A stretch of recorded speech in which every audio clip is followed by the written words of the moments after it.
What's up, everyone? Welcome to Alphabet Gold. I'm Cameron James. Joining me, as always, Mike's finest Justin Vitale, Jason Porter, and Just Matt. And Justin is eating something. Not sure what. It was good. I'm done. I'm gonna try not, even though I'm starving. What was it? Boneless short ribs. Bro, I made this 100-year-old apparent 100-year-old found meat sauce recipe that someone posted online. They took a photo of a handwritten meat sauce that was written in script. I decoded it and I made it, and it made 6 gallons of meat sauce. And I don't know what the fuck to do with 6 gallons of meat sauce. You eat that shit, bro. Eat that shit, or make up a quick Italian special at Me Mom's. At no point when you were pouring all of this stuff into a giant pot did you question, hey, this might make a lot of stuff? Oh no, it said straight up on the thing, this makes 6 gallons of meat sauce. I was like, all right, well, I'm gonna follow this word for word, ingredients by ingredients, to see how well a 100-year-old quoted meat sauce recipe holds up today, and it's surprisingly good. But the ingredients are weird. It was a gallon of onions, half a cup of garlic, quarter of a cup of paprika, mustard powder, a cup of salt, half a cup of celery salt. Then it had chili powder in it, which was really fucking weird. And the only Italian spice was a teaspoon of basil. Teaspoon? Yeah, and a teaspoon of rosemary. It was interesting. Was it good? And it's not bad. I have 6 gallons of it if you want, and I mean, I'll take some. Italian French toast. I don't know what the fuck I'm gonna do. I literally brought some to me. I brought some to me. Mom was like, "Here's 4 gallons of meat sauce." I was like, "What are we gonna do with this?" I'm like, "I don't know. If you find a guest that you like and they want some 100-year-old meat sauce recipe shit." FTOM for April there, Cameron. I know, dude. It was only 5 pounds of meat, and but then it was 6 gallons of liquid, so it's not super meaty. It's just, I mean, I guess 100-year-old meat sauce people didn't really like a lot of meat. I don't know. I saw a video on Reddit about a potato cake, which is I've seen that. And apparently it's legit and awesome. And the guy who's making it, he's like, "What?" He tasted it. He's like, "Oh, this is you're not supposed to be this good. Like, what is happening right now?" Yeah, but they use something else as the outside, right? No, dude, they literally made a cake, but they made they put potatoes in it, unpeeled potatoes. Oh, that's not what I was thinking of. I thought I saw something once where it was actually a shaped cake, but it was made of mashed potatoes. No. It was flour, egg, salt, sugar, baking soda, all the fucking fancy potatoes, stuff, but also potatoes. I got nothing. I don't know how I'd feel about that. Yeah, apparently, yeah. I mean, look, I'm a vanilla on vanilla type guy, and yeah, I know you are. Shame. Double stuffed Oreos, because we all know that the mega stuffed Oreo is way too much cream. We mean shame. I'm judging you for that. There's never such thing as too much cream. Matt's giving a look like we're judging you. Get the fuck out of here. You don't like the freaking mega stuffed Oreo. I haven't had an Oreo in a very long time. Well, a pack of Oreos in the fridge. What? I have a pack of regular garden variety Oreos in my refrigerator. Why do you have them in the fridge? What? Because I've long story. I fucked up the packaging. Here for an hour. I just put them in a fucking. I was going because you know how some of the packages now they have the resealable thing on it. I was like, yeah, okay, cool. And I ripped open them. I was like, oh fuck, there's no resealable thing. So then I just took it. I put them all in a fucking Ziploc bag and just threw it in the freezer. Not freezer, the fridge, but whatever. I mean, I could just leave them on the counter. They're in a Ziploc bag, for crying out loud. So yeah. Yeah, but now that I'm thinking about it, maybe I want to put them in the freezer to do with Girl Scout cookies, Thin Mints, and just eat them a little cold and just see if that makes them taste any different. Justin, don't make that fucking face, especially when I say Girl Scout cookies, because people take Thin Mints and they put them in the freezer. Same with tag alongs. Really? I didn't know this. I didn't. Thank you. And tag alongs. Don't forget tag alongs. Don't be that guy. Yeah, tagalongs are. I think tagalongs are the best Girl Scout cookies. Samoas are the best, man. Get fucking. No, they're not. Samoa is so small now. Majority vote, Matt. Yeah, they're both of those are absolutely garbage. So let's start the podcast now. Yeah, let's actually get on topic here, guys. Why? Both of those cookies are absolute 10 shit. minutes of food right now. Are we on the right podcast? Or am I fucking? I don't know, but I mean, We might piss some Let's people off. just call this the fucking let's get shitty with each other cast. I think both of those cookies are fucking terrible, honestly. That like I said, that probably is people probably have their 2 cents about that. Like I know I pissed some people off this week when I was on News 12, but again. Yeah, I didn't know on. about it. I didn't know about it. They called me in the morning like, hey, News 12's here for an interview. I was like, for what? And like, I don't know, doing a thing on 50% capacity. I was like, go take the kitchen manager and have them do it. I was like, it's not they can do it. And I walked in, I was like, they're done, right? They left. And they're like, yeah, I was like, all right, thank God. And I'm sitting there and they're like, the guy's like, is the owner here yet? I'm like, fuck. They're like, oh, he's right there. No. I'm like, God damn it. And they're like, he's like, oh, you want to do a quick interview? I was like, fine. I'm like, whatever. And he like asked me like my thoughts about 50%. And most of the answers I said nicely. Then one of them I gave my honest opinion. And of course they only took the one that was my honest opinion. And Yep. I think I pissed some people off by what I said. Do you want to tell me what? Do you want to tell us? I want to find this on YouTube. Oh man, yeah. What I said was, does anyone have the link? Yo, I want this shit. I simply said, he said, what do you think of it? I said something along the lines of, honestly, I think the governor's just putting numbers out there to make himself look good. I said, I don't think that 50%, I said, I don't think that table's at 6 feet with 50% capacity, 6 feet at 75 or 6 feet at 100 does anything for the restaurants. I said, unless you change the capacity or the table distance to 3 feet, I said 6 feet means absolutely nothing to us. I said, there's absolutely nothing we can do. And people didn't like what I had to say and said that ex-employees were like, this is exactly the type of person he is. And he says only things that help him. I was like, okay. I didn't think it was that bad, but apparently me saying that the governor's only saying things to make himself look good pissed people off. So, wow. Yeah, I'm confused. So they found ex-Memom's employees to fucking rebuttal? Who would have thought News 12 was had that large of an investigative department? I know. I was like, hey, you know what? People can be upset about what I said. I didn't think I said anything to offend anybody, but I guess there's some sensitive people out there that want to go and mope around and collect their fucking stimulus money like a bunch of assholes. Not work. At the end of the day, they can just lick your fucking nuts. So. Touche, my friend. That's why I like you guys. But anywho, moving on. Anyone want to say what they've been playing?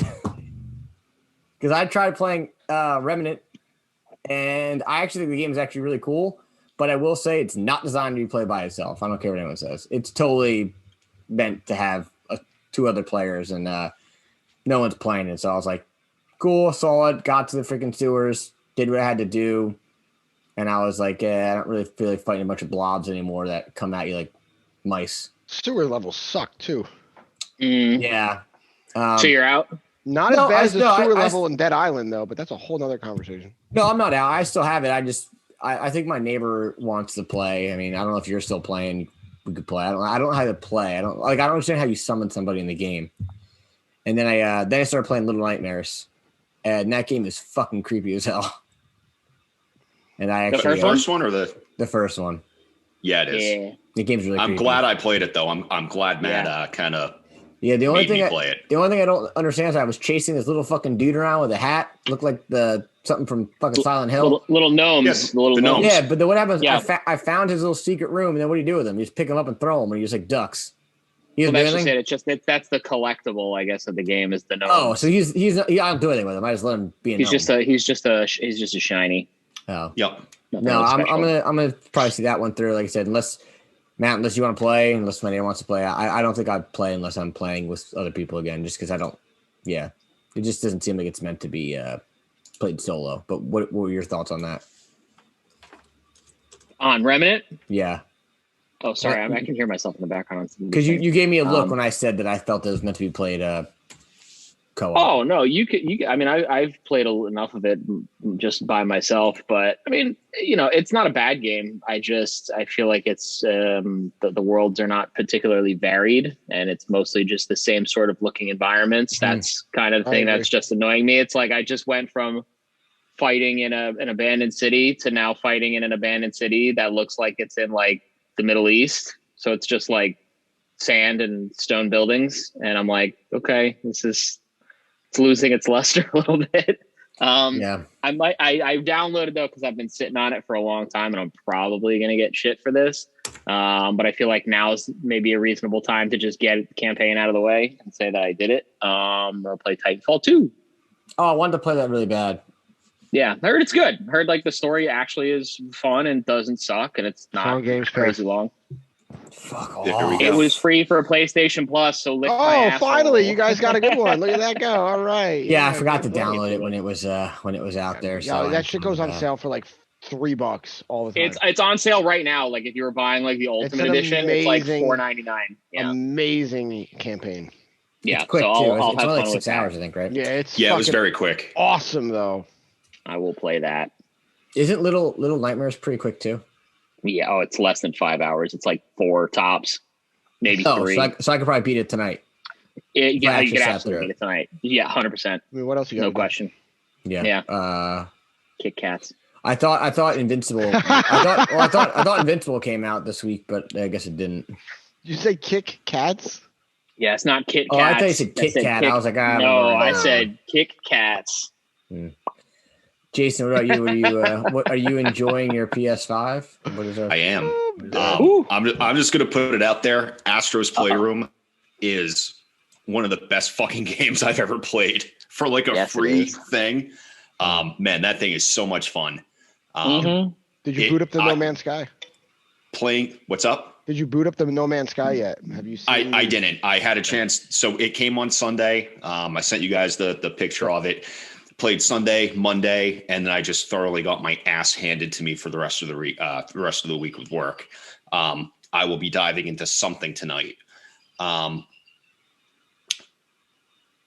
When I started that, like 10 minutes into it, I felt like a 14-year-old again playing, Sonic 3 or Sonic and Knuckles. It was that much fun. I remember how much fun I had playing those games back when they were released. And I don't think I've had that much fun, like just actual like laughing and not getting frustrated with anything in a very long time. And Astro's Playroom definitely did that. So great job. Did you beat it? No. So I unlocked everything and it was late when I got to the what was it, like the demo with like the T-Rex or like the end of the game. Like tech demo. And I died there a couple times. It's all about just like finding the right pattern. Like, okay, I need to jump here, then jump there. But it was late and I had to be up early. So maybe I'll wrap that up tonight. The Gatling gun's the best part when you get that in that game. When you get the little balls. Yeah. That's a good one. But the T-Rex boss at the end is pretty funny. Well, it's like little subtle stuff. It's little subtle stuff too. Like when you're when you're in like the beach area and like you zoom in, you're in the water with Astro. He has like this little inflatable thing that comes out around him. Did you find all the Easter egg characters or enough of them? Were you paying attention for them? Is my question. Though. I didn't understand what some of them were. I was like, what is this supposed to be? The Buster Sword was in it. Yeah. So then there's other really, really good ones. Like, so in that beach zone, if you swim around, there's a boat that's got Kratos and Atreus in it. And he, like, if you bump the boat, he's like, and like throws his axe. And he's like, whoa. And then there's another one where you're walking up and it's got like a perfect spotlight on it. And it's Jill Valentine standing behind the door. And there's a little Astro like zombieing out from behind the door. Like they have some of the best Easter eggs. It's so fucking good. There's like Ratchet and Clank ones. There's fucking Last of Us. The Buster Sword was really good. But yeah, there's The Last of Us. There's so fucking many. Like every single. There's one where there's an Astro dressed Bandicoot, and they're doing like Crash Bandicoot. Like there's so like every single PlayStation exclusive is referenced in that game in some capacity. It's fucking great. Resident Evil are not PlayStation exclusives, Matt. Wow. I said lots of PlayStation exclusives. I didn't say those were Crash specifically. Bandicoot is known for, let's be honest, on PlayStation. Play that shit on my Xbox right now. I know you can, but it's not known. I can play it on Games Pass. No, I can't. It's more better on Games Pass. Speaking of that, though, they apparently the Evil Within version on Xbox right now is not the Steam version, and it apparently has a much better frame rate and overall experience. Surprise me. Who the fuck wants to play Evil Within 1? Though. No, I don't. I made that clear last week. I would rather play Resident Evil 6, but I got fucking hate mail for that all over the place. Not only here, but on Instagram as well. So, but anyway. Yes, you did. Yes, you did. But anyway, I'm just saying, as a matter of fact, I thought that was interesting that here's an Xbox game getting better performance ratings than a PC game, which is interesting to me. But that could just be, think Chrono Trigger. That was when that came to fucking Steam, it was a travesty. Remember the dumpster fire that was? That was awful. Yeah, it was horrifying. And then the community was like, "Don't worry, we'll fix it." You guys suck. And they fixed it. Do you guys see that that Grand Theft Auto 5 is modder patched or fixed the load times on PC, and then Rockstar was like, "Here's $10,000 for fixing our shit." Yeah. Like what? Yeah. You've had this game out for years and years and years. And 10 years now it's been, right? It's been like a long fucking time. But it's only for PC load times, though. Which is interesting. But still, that's interesting that they were like, okay, here's some fucking money for doing our job for you. Yeah, I would just fucking hire him. I would give him a fucking job. I wouldn't give him just $10,000. Yeah. Just what him on as a private contractor. I've been playing Geometry Wars and Super Meat Boy this week. Dude, you're still not Super Meat Boy. I have not beaten that fucking level. Plays like real meat. The thing is, with that game, which I don't understand, is I remember, I think you showed me once someone that got the perfect, whatever it is, stars. You get stars per level. You get 8. So you can either beat the level or you can beat the level with the par score. I've beaten every level in that game. There's a light version and then a dark version. The dark version of the world is obviously harder than the light version.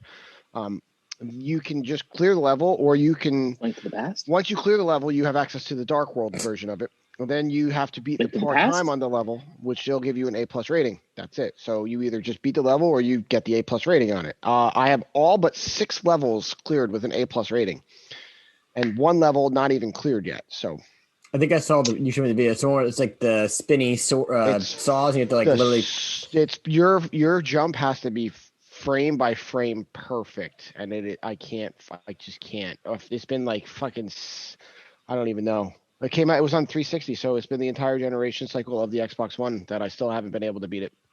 So if somebody came over to your house, let's say, and did it on their first try, would you be devastated? Yeah, I would. I was going to say I'll load that up tonight.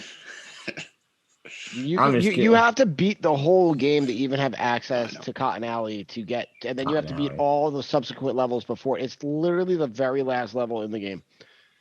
And it is stupid hard. Other than that, Geometry Wars, just because twin stick fucking death. I love it. Well, I wish you the best of luck on your journey on Meat Boy. It won't happen. If it does happen, you'll get a pat on the back for your enthusiasm in encouraging me to complete this over the years. You can do it. I can do. Thanks. Wow, that's it right there. The motivational poster is going to go right here with Cameron. Wow. Guys, I'll tell Batman you what. believes. Oh, God, I feel like I have never felt more motivated, and that wasn't even directed at me. I know. Look, who needs the kitten hanging on the branch? I'll be honest. Cameron. This tonight's show is gonna be directly most of you guys talk, and I drank for 8 hours yesterday, so I'm pretty fucking tired. Drank from 3 o'clock in the afternoon to 2 o'clock. So in the morning. So that explains why it took you so long to get back to me. Oh yeah, dude. I went to bed at 2. I woke up at 6 in the morning. I just was like, fuck. I hit snooze on my alarm and woke up. It was like 9 o'clock. I was like, fuck. Wow. I picked my car up and I was my friend's like, fuck it, I'm out. My friend's like, you want to get lunch? I'm like, sure, I'll meet you for lunch. I met her for lunch, and I had 2 sips of my beer, and she had 4 beers. She's like, why aren't you drinking? I was like, 'cause I drank last night. She's just slugged my beer back. I'm like, all right. And then she's like, all right, I'm going to go deal with my divorce. Like, okay, fun too. Wow. She doesn't listen to this fucking podcast. Fuck, she cares. Anyway, once again, this is why my nerves Jesus, gold. You can follow this is a weird one. official Facebook.com. Yes, it is.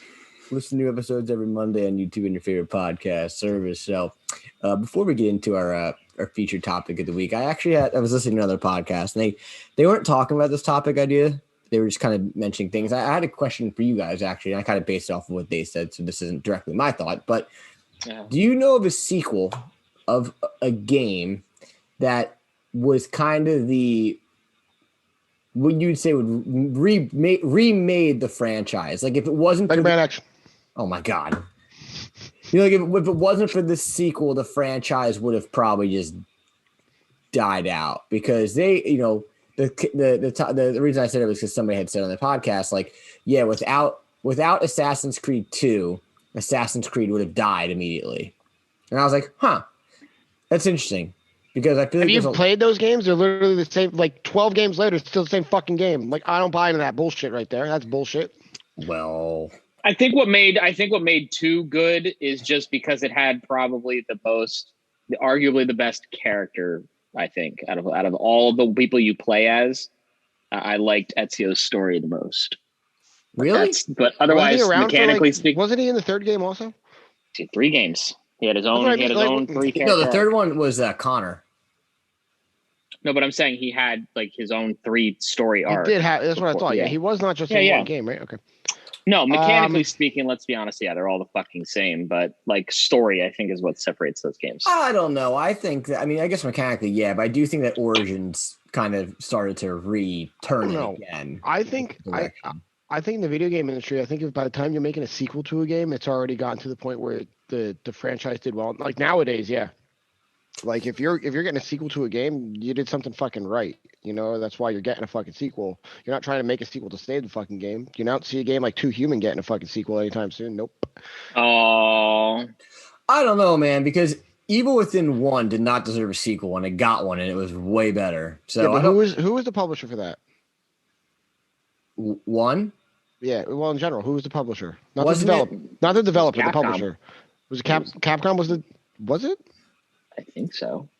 We all got to look really fast. I'm like racking my fucking brain on trying to think of even a better publisher of Evil Within 1 was Bethesda.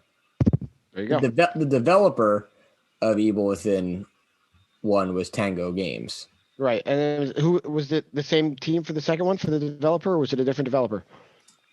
Evil Within 2, the developer was Tango Games. So the publisher was Bethesda. Yeah, so here's a company like that's, you know, ZeniMax has got lots of money. So yeah, make a fucking sequel.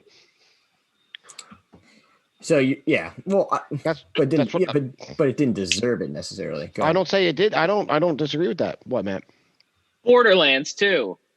I agree with that. Really? I don't know, because Borderlands 1 kind of, I mean, it already had the premise. Like, it was like, here's the idea. Borderlands 1, like, you know, you might have liked certain things, but generally it was not that good of a game. I love Borderlands. The first one, Zombie Island, Dr. Ned. Dude, I remember staying up all night till like 4 a.m, and I'm like, I never knew I wanted a game like this in my life. And it's like Diablo, but it's an FPS, and I'm like, this is the tits. And then you get the Borderlands 2, and you get, you know, a horse made out of diamonds named Butt Stallion. Fuck yes, let's go. Let's do this. Handsome Jack was one of the greatest villains ever, and the writing on that fucking game alone, light years ahead of. And I still would play Borderlands 2 over Borderlands 3 any day of the week. I never. Fuck Borderlands 3. That game. I just loved Handsome Jack. Hey, what's up? This for brains. such an enjoyable character. You love to hate him, just like GLaDOS. You love. And if I'm not mistaken, I think the voice of the guy who does the voice for Handsome Jack is the same guy that voices Cell. Yeah, that's awesome. Matt, there's a lot. Apparently, so Gearbox is based out of Texas. That's where also Funimation is. There are a lot of crossovers between Dragon Ball or even anime English. Mr. Torg. Is Hercule? It's Hercule. I was going to say. Oh no, it's Mr. Satan now. It's Mr. actually Satan. Mr. Satan in the English dub now. They have officially. It's officially happened. Which apparently is not his real name. It's a stage name, but that's a whole different podcast.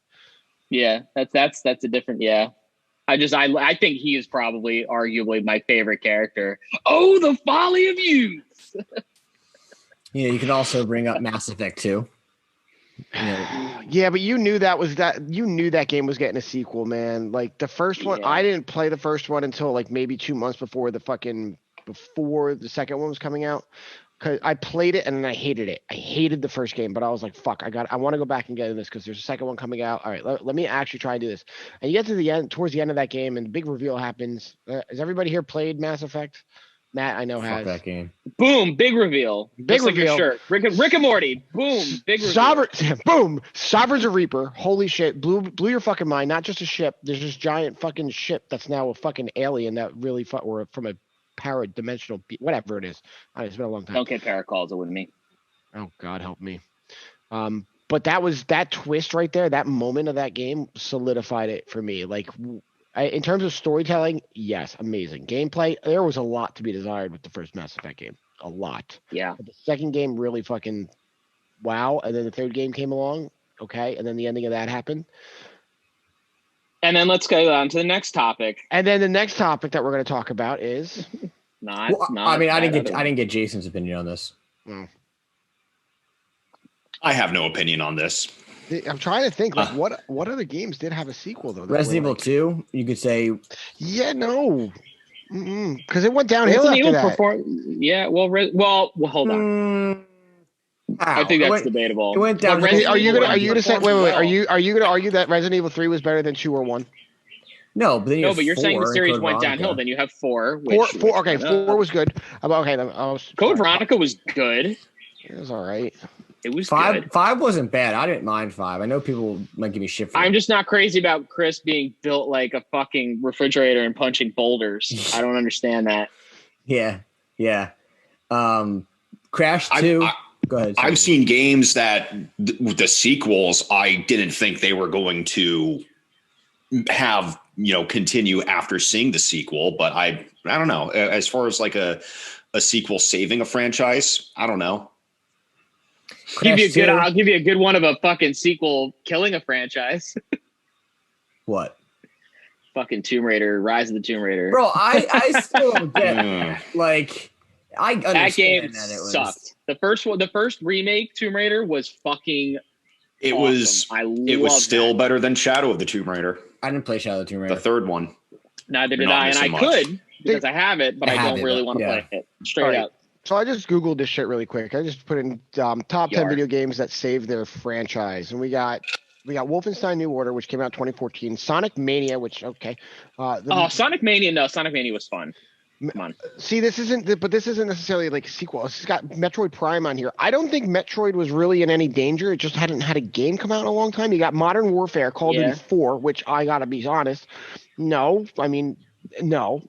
We're gonna put hold on. I think Call of Duty Modern Warfare only saved that franchise because it really introduced like online. No. Halo 2 introduced online. No, for that franchise. Okay, nobody was playing really like Call of Duty 3 online. Okay. No. If they were trying to play something similar, that was Battlefield 1942. Oh, good game. But what else is on there, Just? Bad Company was really good. Yeah. Okay, yeah. I can get behind that. That's about it. Like there wasn't really they got Resident Evil 7 Biohazard, but I think anything that's my thing with 6 is going to do better than that. Resident Evil 7 though isn't really. It's weird because it's a sequel, but it's also rebooting that universe because then that took over and then 2 continued it. So they're rewriting their own universe with these last 2 games or these 3 games. So to my understanding, like the story of 7 takes place in the pre-existing universe, but they're starting to rewrite it with the 2 remake, the 3 remake, and then everything after that. It's all the same universe. They hint in Resident Evil 2. They don't hint at Resident Evil 7 at all, do they? It's fucking like 20 years later, dude. It wouldn't make. That's what I'm saying. They wouldn't reference it in 2, but I'm saying they're starting to like rewrite the universe from the back, and then now they're going to the front. But like, no, I wouldn't necessarily consider that. I don't know. But still, 7's way better than 6 and 8. Well, would you? Well, yeah. Would you say that Mario 3 helped that franchise? Because Mario, I'm always saying. Well, that's just it. Mario 3 is essentially Mario 2. or should be Mario 2. But what I'm saying is, as far as saving the franchise after Mario 2, absolutely. Because 3 introduced the world map, like the overview. And every game. Jason's right, because Mario 2 wasn't really Mario 2. It was just a totally separate game that was fucking weird in comparison to the first one. It wasn't even a Mario game. It was just branded that way and tweaked slightly. So yes, I think if that had been, if people were like, "Oh, this is what Mario is now," I think that could have been bad for them. And then Mario 3 came out, and that game was fucking top tier. Loved that game. I want to counter that though, because Mario games, their spirit of the games, they're different each time they come out, right? Like, true. You know what I mean? Like Galaxy, Sunshine, Super Mario 64. Yes, there is a similar thematically running through it, but like overall, they introduce new things to it, and they're wildly different from the previous incarnation of it. I mean, true, but you're moving too far into the future. At this point, there were only three, I guess you could say. So we'll say 3. I will say that Super Mario 3 and Super Mario World are very similar, though. But World definitely built on the success of Super Mario 3. It was like that game. Oh, well, what I was going to say before was you could also get Link to the Past, because after Zelda 2, that's a good point. That's a good point. Zelda 2 tried to do too many. Everything. Tried to go a little too different. Yeah, well, it's the same thing for fucking, because we're talking about it. I think we referenced it before. Castlevania 1, and Castlevania 2. Castlevania 2 was like wildly different and had Super Castlevania, Matt. Yeah, that's just it. Yeah, so then now we're moving after that. Pretty much everything after that was just an uptick that kind of probably saved things because. I think I've mentioned it plenty of times before. Aaron's thing with Castlevania 2. It wasn't a bad sequel. It was a misguided one. I was going to say, can we at least just get the nod to fucking Mega Man X here for crying out loud? Because here's a franchise that was on its 6th game on the NES, and the Mega Man X comes out for the SNES, and it fucking light years ahead of the original fucking games. Light years. Yeah.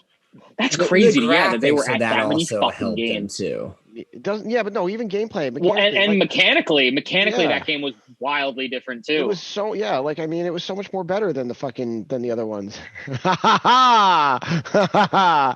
Yeah, we just made the comparison for Super Mario 3, Super Mario World about how similar they were, but still, the hardware, absolutely helped benefit the two different games franchises, but still, Mega Man X was that's the bee's knees, man. That's a fucking man. You thought I was talking about bad sequels? Fuck no.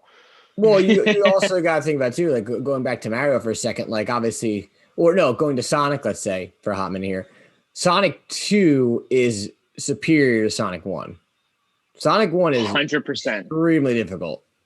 Yes. And I don't think, I think if Sonic 2 didn't perform as well as it did and the changes that they made, I think Sega was already kind of fucked after Genesis anyway, but I think that kind of helped them prolonged their existence for a little while. And then obviously we've said Sonic 3 and Sonic and Knuckles comes out, but I think, it seems, in my opinion, that there's more sequels that have helped franchises than have necessarily killed them.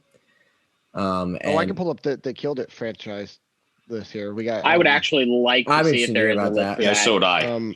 Let's keep on this train. I kind of like this. I'm digging where this is going. Because this is gonna unearth memories in my brain probably. Let's see. On this list here is games. How many are there? 10. There's like 20 of them, but I'm gonna skip some of them because games that ruin their franchises. Duke Nukem Forever, obviously. Oh, that's a lie. Oh wait, that's true. Spyro Enter the Dragonfly.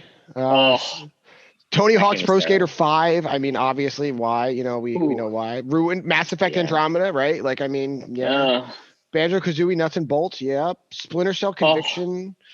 I never played Conviction. So I liked Conviction. That's bullshit. Because they did Blacklist after that, I think. And Blacklist was not bad. So I'm calling bluff on Conviction. Conviction was like 24 as a video game. Dynasty Warriors 9. I'm amazed that it took up to 9. And since then, I think there's still been like there's like Dude, 4 more. Like it's like there's Dynasty been Warriors like a Gundam 56 spinoff now? and then like another spinoff of it. Wasn't there like a Zelda fucking Dynasty Warriors? Or Yeah, something? Hyrule Warriors. There is, Hyrule Fuck, Warriors. man. Like, it's There's the same also a Persona one right now called Persona 5 Strikers. Yeah, I saw that. Star Fox Adventures. Fun. Yep. Star Fox Temperatures. Dead Space 3. Oh, there it is. That didn't kill anything. Yeah. Prince of Persia: The Forgotten Sands. Yes, hard agree on that one right there. I want to talk about the Dead Space thing for a second. How did Dead Space 3 kill that franchise? They just haven't done anything. The game was terrible. Have you played it? It was terrible, I know but that didn't necessarily kill the franchise. Though. I mean, what? That's the point who the made that? making. It's that was Visceral Games. Visceral. Yeah, what happened to them? They're gone, right? Oh yeah, that's right. Because EA owns their assholes. That's right. That's what happened. That's right. I forgot. Oops. I mean, yeah, but I don't think that necessarily killed it. I just think they kind of like, hold on, maybe we need to fucking think this over. No. What happened was it didn't do well. It didn't make a lot of money. EA was like, "Oh, we own your assholes now. You don't exist anymore. We're going to consume you like the giant fucking entity that we are, and that's it." Consume. What is the Sovereign? Consume. No, wasn't that that was the other guy. Harbinger. Thank you. Well, Consuming Control. Also an EA property. Mirror's Edge Catalyst, Postal 3, Forgotten Time. Postal. Alone in the Dark. Ugh. That game was terrible. The movie DMC, Devil May Cry, Bomberman Act Zero. I don't know about that. I don't like Devil May Cry at all. But hold on, how did that? Wait, what? Let's combat was real quick. Hey, listen, this is not my list. Okay? No, I know, but It says combat was slowed down and streamlined. The aesthetic of the game lost DMC4's vibrancy in favor of grittier, albeit colorful approach, and the protagonist Dante was totally fine. Fans disliked all of these changes, but the last part was especially incendiary. Ooh. Wait, was writing right there? So I didn't hate that game. Cry completely different? It was literally. Was it like linear as fuck? Like I don't understand. Or it wasn't. They're as all fast linear based? as fuck. No, but it wasn't as like fast paced, like score based. They're all fast based. I know, but this article just said it wasn't. This one's going to be difficult here. They have KOTOR 2 on here. And then immediately afterwards, they're like, put the pitchforks down. We realize that KOTOR 2 is a fantastic game, but it is remembered as being a mediocre at best follow-up to one of the best games ever made. In that context, I agree with that. In that context, yes. Because you can't, how do you follow up fucking the first one? The first one had literally everything you could want in a game. It had a great combat system. It had a great, it was very open world. It was super immersive. You had you could basically do whatever the hell you wanted in it. And it had a good, everybody probably knows the big reveal at this point, but for the time it was like, I had no idea what that reveal was really, you had no idea it was coming. I mean, so are you describing Conker's Bad Fur Day right now? Because that game is legendary. Yeah, where's your sequel to that, right? It was so good, right? Wow. Fuck you. I think Cameron's got hangover brain. Jason, what are you gonna say? I said I'm looking at another list here, and actually SOCOM 4 is on it. That's weird because SOCOM 4 was it didn't even I don't think it worked. That was one for PS3. 2011. It would have been PS3. My brother-in-law is dying to get another SOCOM bit. I'm like, dude, just let it die. There's a lot of rumors that they're going to make another. The first one was great. Wasn't that game solely online?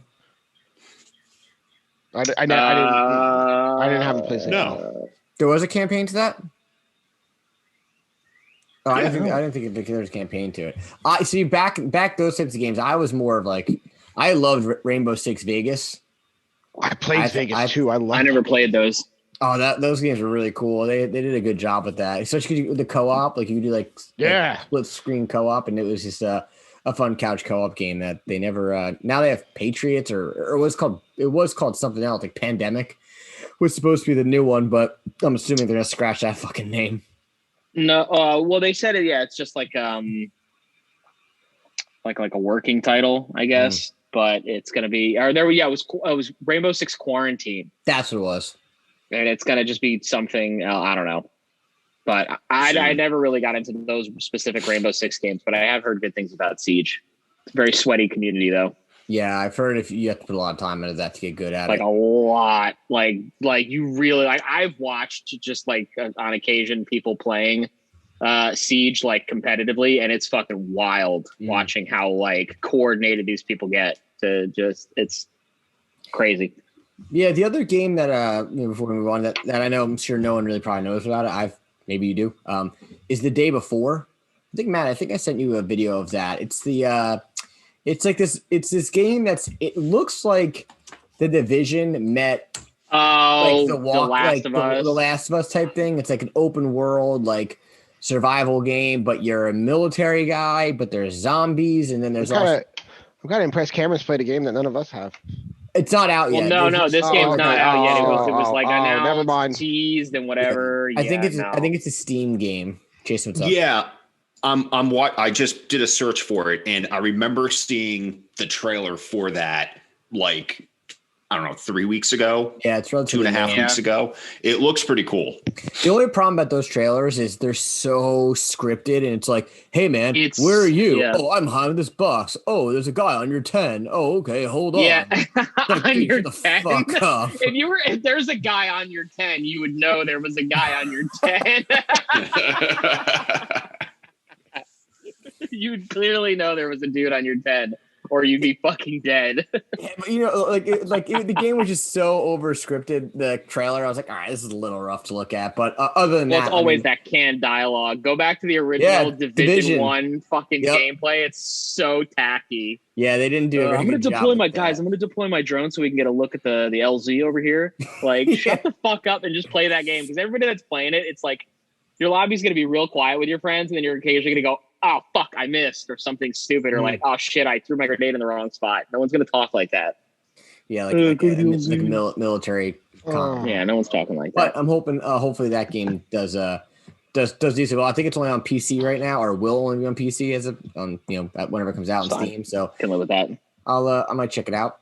But yeah, moving on here to our actually featured topic that we were going to discuss was 8-bit and 16-bit levels. And that's right. I was supposed to submit fucking things. No, so we didn't do a bracket. No, we're just talking. We're just talking about. Oh, thank God, because I fucking totally forgot. No, because if we try, I think I had said if we tried to submit this as a bracket, I realized after I was like, there's going to be levels that we might not know, and then we're going to be like, how the fuck are these two competing with each other? This is purely opinion. This is really opinion based. Before we get into this, I'm supposed to remind Cameron about his opinion about Game Pass. About we were talking about. Octopath the other day, and then Octopath Traveler. Oh yeah. So here, okay, yeah. So here was my thing with which is what I don't understand about Game Pass, right? Is if you're gonna release your game, and this is a business standpoint, if I'm Bethesda and I'm gonna say, hey, I'm gonna release my game on Game Pass the day it comes out. Yeah. Where's the income? How is that studio making money? Please make that the thumbnail, Justin. Just like, dudes. Like, is it fucking you get? I don't know. Like, as a business standpoint, I don't understand how. Maybe do we know if Microsoft pays a premium to have those games on Game Pass? I don't.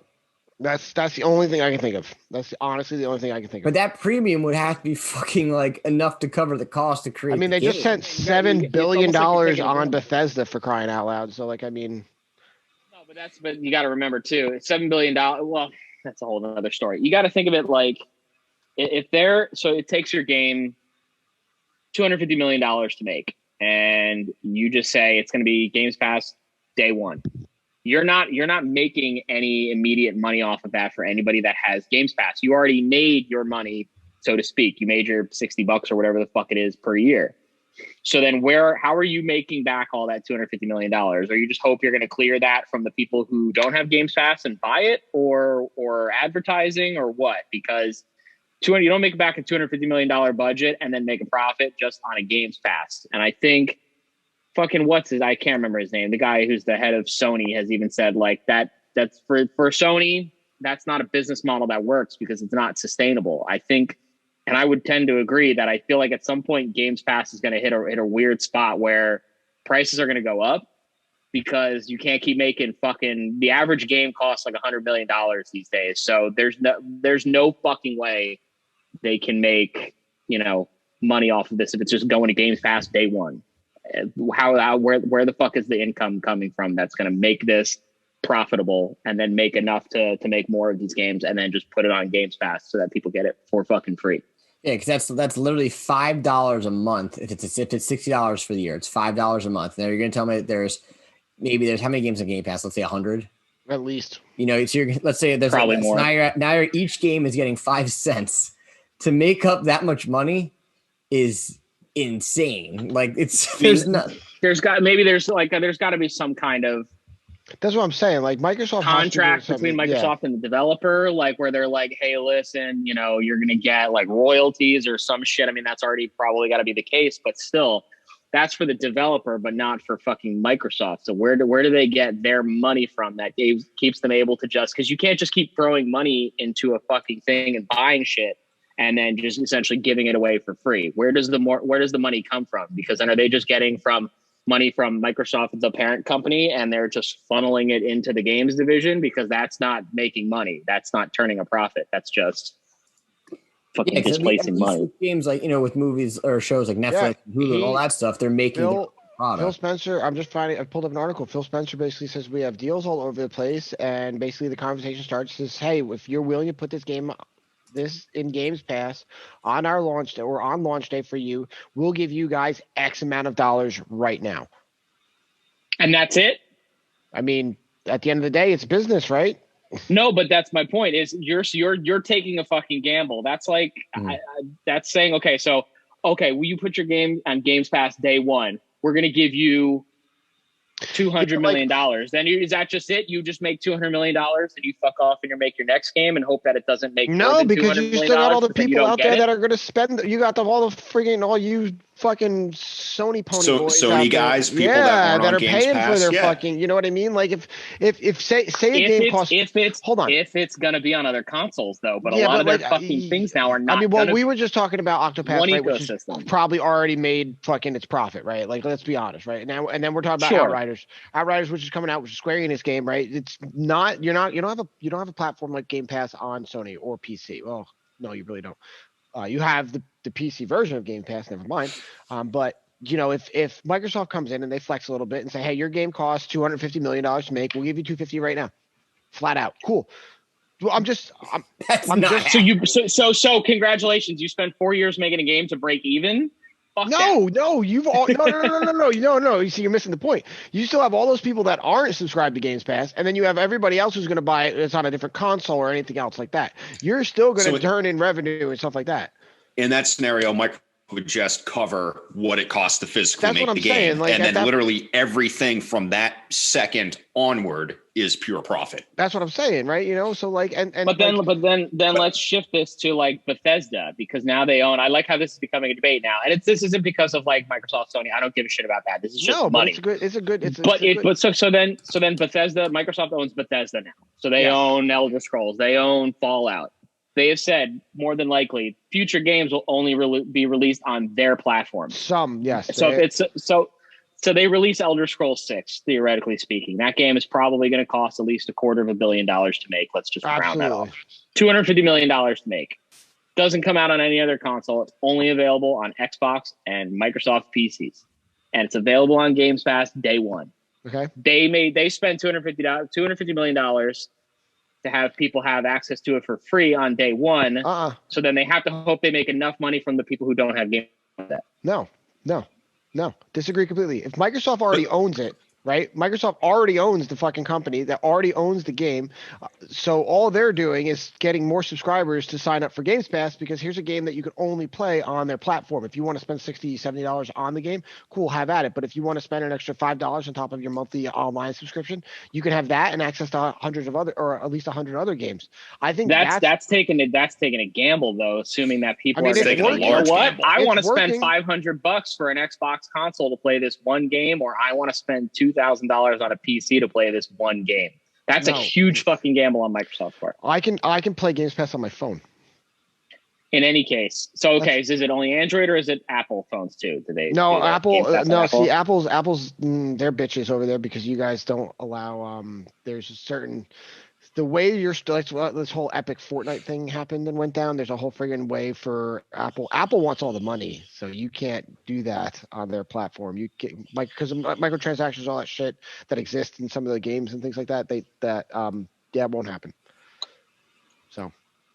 I just think, going back to what Matt kind of said earlier in the conversation, I think at some point, I think they're going to end up showing too much of a loss and they're not going to be able to recuperate all of it. And I think they're going to have to this is from a business standpoint, like anything else. I don't think it's going to be able to sustain. I think they're going to have to end up figuring out a way to, I think, Jason, you might agree with me here. It seems like you're nodding. You can do that once. You can do it twice. You can wait a couple months, couple years, do it one or two more times, but you can't do it every single time, every game, every time. It's not sustainable. Yeah, like there's no way that Xbox is just going to put every one of their own studios game on Game Pass day one without I know I know They're doing it. No, that's not what I'm saying. Can, Eventually, but that's the point is they can say, hey, yes, we're gonna do that, but if it means they can keep doing that, is something totally different. Eventually, tens of millions turns into hundreds of millions turns into billions, and then I don't know. I don't see it. I don't see it going long term. Yeah, I mean, how many people you guys think sign up for this Games Pass? How many? Total I don't know. At least I don't know. 100 million more.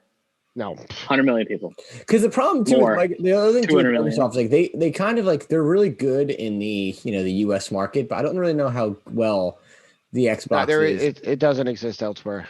Right, so it's kind of if it was like Sony that exists everywhere and was doing this concept, maybe it would benefit more because there's more player base. But other than that, I don't even know if Sony would make that decision. It just seems stupid. 18 million. Yeah, I just found it.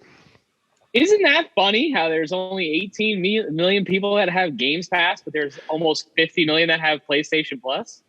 Yeah, but when you're talking about 18 million what's the price people, for Games Pass? It's $15. They're generating $268 million a month just on Game Pass. A month. So in 4 months, they generate $1 billion in revenue off of. And then 250 of that just goes to, theoretically, 250 of that goes to Bethesda. How much money goes to other developers? So so $1 billion operating a month. Costs. Server maintenance, security, virus, all that stuff, hardware upgrades. But so for that roughly $1 billion, how much of that is actually at the end of the quarter, at the end of the 4 months, how much of that is actual income? I get what you're saying. Yeah. Don't know. I mean, it would also, there's a difference between just revenue and actual gross profit. So, and it would be interesting. Would it benefit them? And again, this is just playing devil's advocate. Probably not. If they were like, hey, this game, if they released every game as a purchase item, right? And then they said, but you can wait 2 months and then it goes on a Game Pass. Would you end up be shooting yourself in the foot because people are just gonna be like, hey, I'll just wait the extra 2 months? Or do the people say, hey, with that, I will tell you from experience, I don't know when these games are coming out on Game Pass prior. I have made a couple of purchases in the past that they're now on Game Pass, and I totally regret buying it because now I could have had access to it. So I know that feeling. Yeah. PlayStation Plus is the same. Yeah. So knowing that like 12 Final Fantasy 12 is on Game Pass right now. Of course I'm buying that shit. Like we all know that all the three of us are very passionate about that game. I bought that shit. And then 6 weeks fucking later, shit showed up on Game Pass. Yep. Game Pass. Yeah. So, I mean, it was just what I wanted to say when I had heard about that, and it was just it's just an interesting conversation to have. Only the Microsoft first party games remain on Game Pass. Okay, so take a game like The Witcher, which is about to leave Game Pass in a week or 10 days or something like that. The Witcher 3. you have the opportunity to purchase that now after the fact, which will obviously generate revenue for CG Project Red when they can, which has been very quiet, by the way. I just realized that we haven't heard much about Cyberpunk in very, very I was long thinking that too, which I didn't understand. They put out a patch today or 2 years ago. I just read about that. But yeah, so like, I mean, you can buy it at a discount rate before it leaves Games Pass, but once it leaves Games Pass, it's full price, and that's it. So I mean, I can understand the point of what you guys are trying to say right now, but I don't know one way or the other. We can't really speculate how this is turning a profit for Microsoft. We can talk about it, but we really don't know the inner workings and the details of it at the end of the day. We can just speculate. Yeah, and again, maybe they're banking too on the people on PC that have Games Pass, unless the 18 million is considered PC as well. I obviously don't know. It's just gonna be interesting to see. I think that Games Pass has progressed significantly in a good way. I think that Sony's whatever that bullshit play thing was kind of didn't ever work, which is weird. I don't know why they just didn't copy a Games Pass idea. So my hat is off to them for that. I do think that Games Pass is a cool idea. Don't get me wrong. I just don't think that the content on it, as I've said before, is very good. But now that they're getting other developers on there, it's different. But again, I don't think that the content on there is very good because I don't personally care for Microsoft's exclusives. So that's just me, just my taste in games. There's a whole article I'm just reading about right now. It's basically Microsoft. Is it on Eurogamer? Has the money? No, it's on this fucking other thing. Basically, it's like Microsoft has the fucking money to throw around, and that's why it's fucking. They're doing it right now. They're testing it out. It's like a giant I just sent experiment. everybody an article from about a month ago from Eurogamer discussing this exact same topic. So feel free to read that later. Just kind of discussing it from all angles. Yeah, I mean, it looks like Game Pass has like 400 titles for reference too, which is pretty impressive to be completely honest. And again, I don't see Sony ever mimicking this model because they've pretty much said it that they. No, Jim Ryan said that they don't see this as sustainable, so they will not be doing it. Period. They're out. And the thing too is like, do you think? And again, I know the show is running late, so we're going to move this 8-bit, 16-bit level thing to next week. We're still going to do that. We'll do it next week. But when does staying with the Game Pass thing? When does, because you have the EA Access bullshit.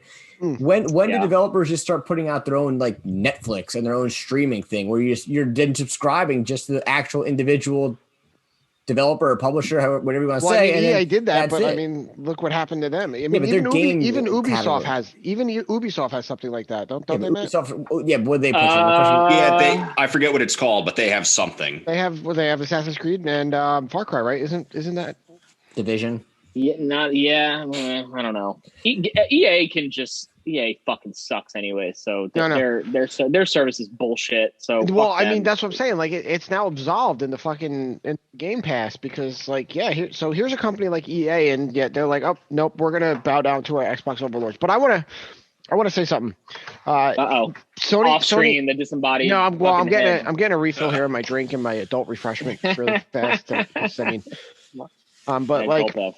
To bring this kind of back around, you guys said that you don't whoever at Sony said basically that they don't see this being sustainable and whatnot, and we're not going to do this. Microsoft has pretty much said the same thing about VR. So like, I mean, at the end of the day, as a consumer, what do you see being more sustainable right now? You have VR or you have Game Pass. These are two completely different sides of the industry right now, and they're both offering different things. And at the end of the day, is VR going to go the route of 3D and picture-in-picture? Is it just another trend for right now? Like, I mean, VR's been around for a while, and it still really hasn't picked up that fucking momentum that I would love to see it have, right? But, like, here's Games Pass, which started off kind of like, okay, rinky-dink, and now it's, like, it's huge. But, like, I mean...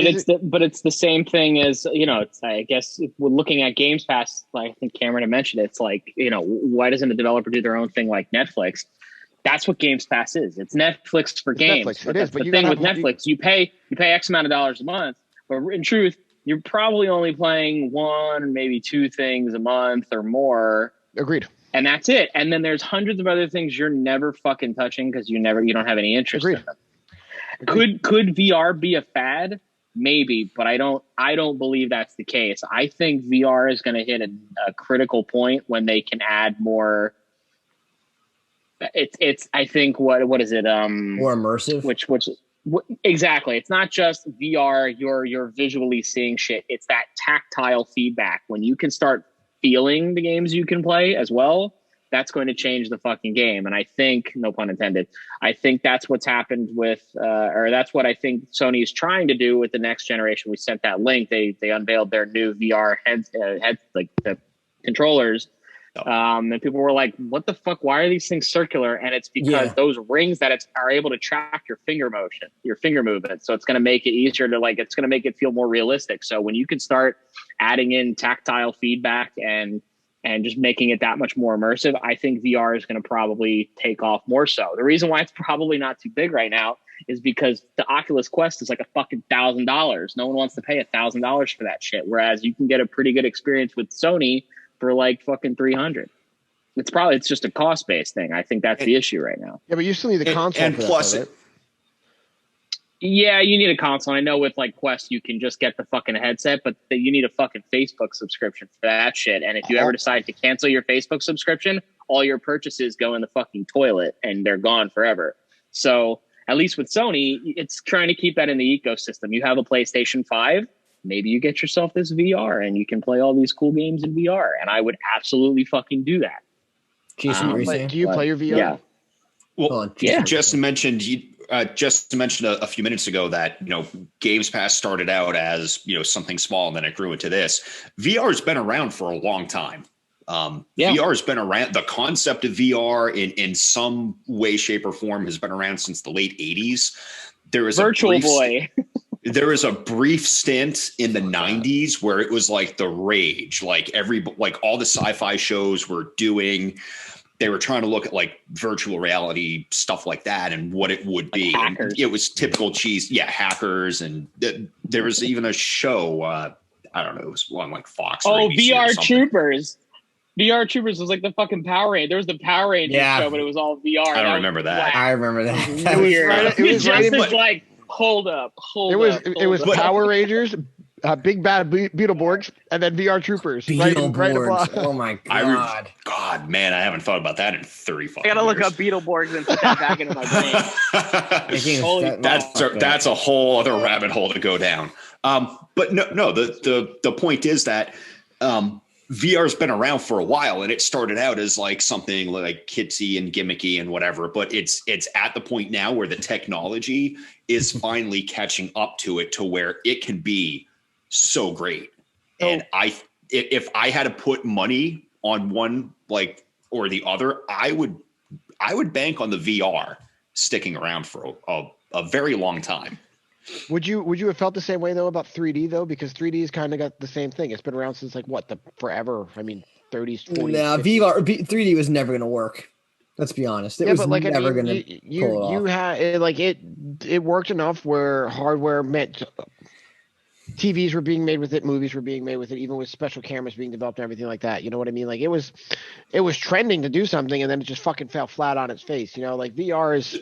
The thing with 3D though, VR and 3D are different because not everybody, myself included, can handle like the actual 3D thing. The last time I saw anything in 3D was Frozen. Probably. Oh God, help Frozen. Yeah, and it was like 15 minutes into the movie, I had to take the glasses off because I couldn't deal with that.